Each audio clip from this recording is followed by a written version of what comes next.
Buenas tardes, hoy vamos a hablar de tejido epitelial. Un tejido es un conjunto de células que se agrupan para llevar a cabo una función. En el caso del tejido epitelial, las células se agrupan muy juntas con poca matriz extracelular entre ellas. Es un tejido avascular.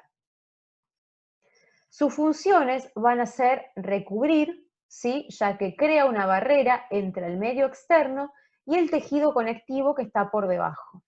Va a recubrir tanto superficies externas, como es el caso de la epidermis, y superficies internas, ya que recubre órganos huecos, vasos sanguíneos y cavidades corporales. Va a tener funciones de protección, absorbe y secreta sustancias y forma glándulas. En cuanto a sus características, vamos a decir que tiene escasa o nula sustancia intercelular, es un tejido avascular, va a tener polarización, especializaciones de membrana y va a estar ricamente inervado. Cuando hablamos de polarización, nos referimos a los distintos polos que tienen las células. Vamos a tener un polo apical que contacta con la luz, un polo lateral que está entre las células y un polo basal que va a reposar sobre la membrana basal. Vamos a estudiar qué estructuras hay en cada polo. En la superficie apical no tenemos uniones entre las células y podemos tener tres tipos de estructuras, que son microvellosidades, cilios y estereocilios. Las microvellosidades son prolongaciones digitiformes cuya función es aumentar la superficie de absorción. Su eje va a estar conformado por filamentos de actina. Las observamos, por ejemplo, en el intestino delgado, donde forman en conjunto la chapa estriada, que se ve por encima del borde apical de las células. ¿Sí? Esta es la chapa estriada. También las podemos observar en el riñón, en los túbulos renales, donde forman el ribete en cepillo que se observa como esta luz sucia del túbulo. Son las microvellosidades en los túbulos renales. Los cilios son prolongaciones citoplasmáticas móviles, esto es muy importante, y va a estar formado por lo que es el axonema. El axonema está compuesto por 9 pares de microtúbulos periféricos y un par de microtúbulos central. ¿Dónde encontramos a los cilios? En epitelio respiratorio y en aparato genital femenino. Acá observamos a los cilios en la tráquea, ¿sí?, en la vía aérea, conformando el epitelio respiratorio.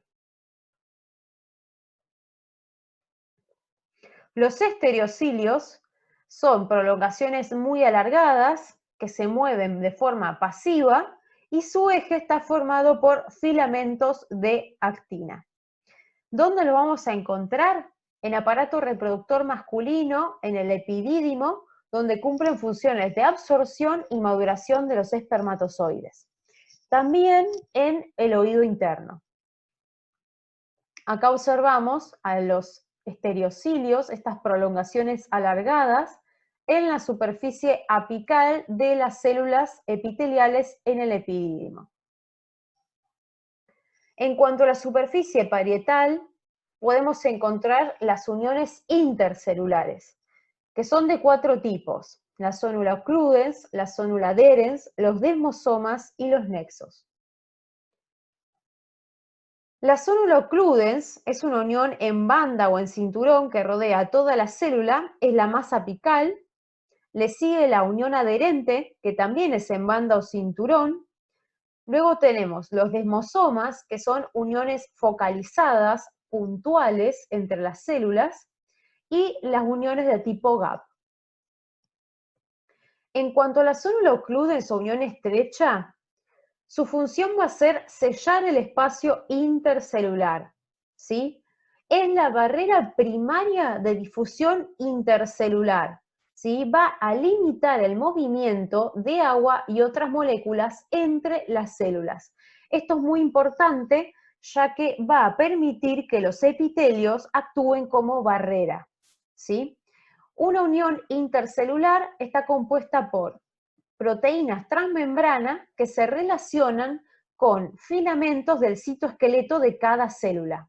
En el caso de la zona occludens o unión estrecha, se va a relacionar con los filamentos de actina del citoesqueleto de las células.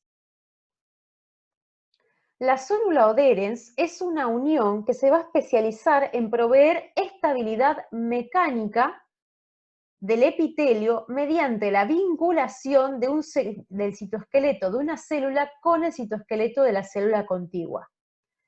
Es la que le da la unidad estructural al epitelio y va a interactuar con los filamentos de actina de ambas células.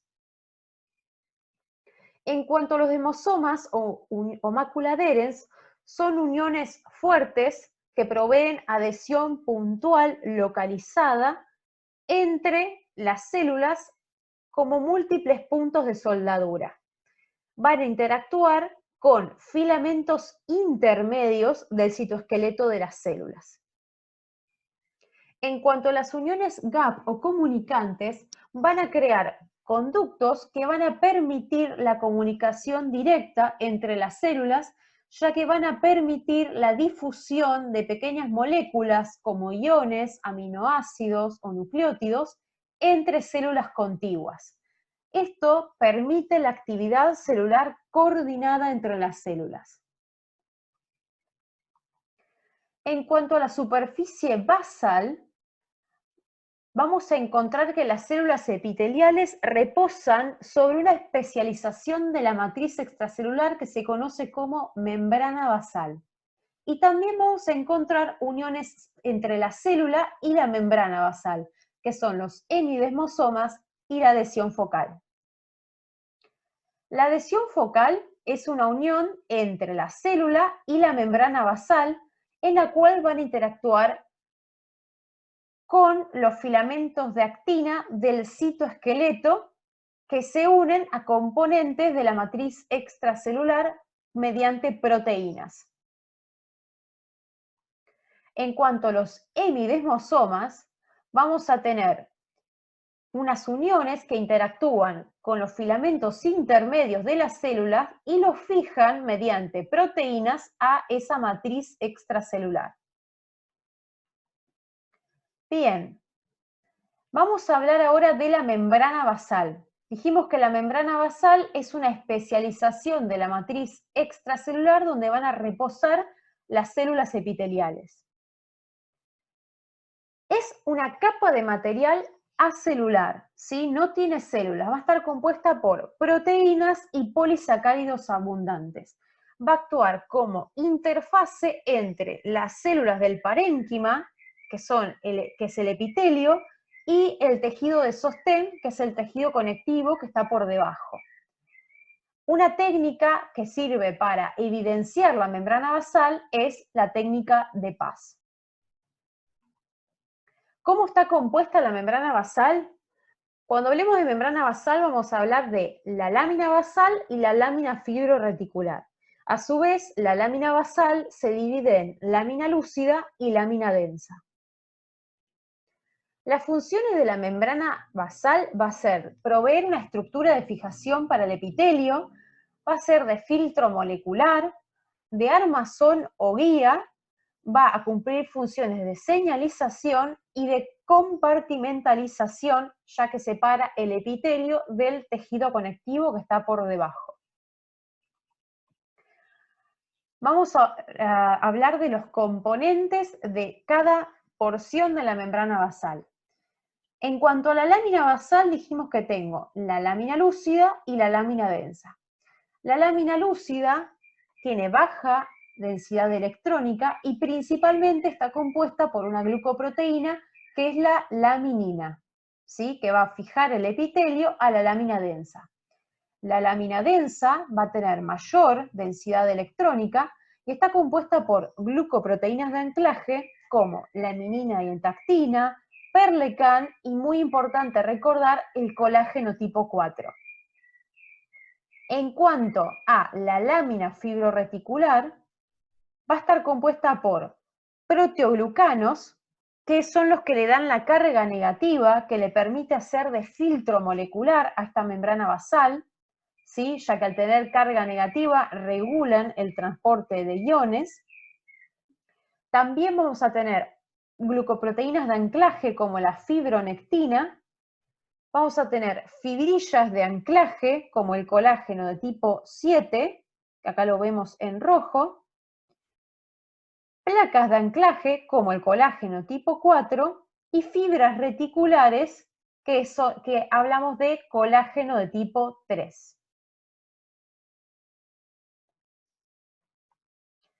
Así se ve la lámina basal. Es un entramado de glucoproteínas, proteoglucanos y fibras colágenas.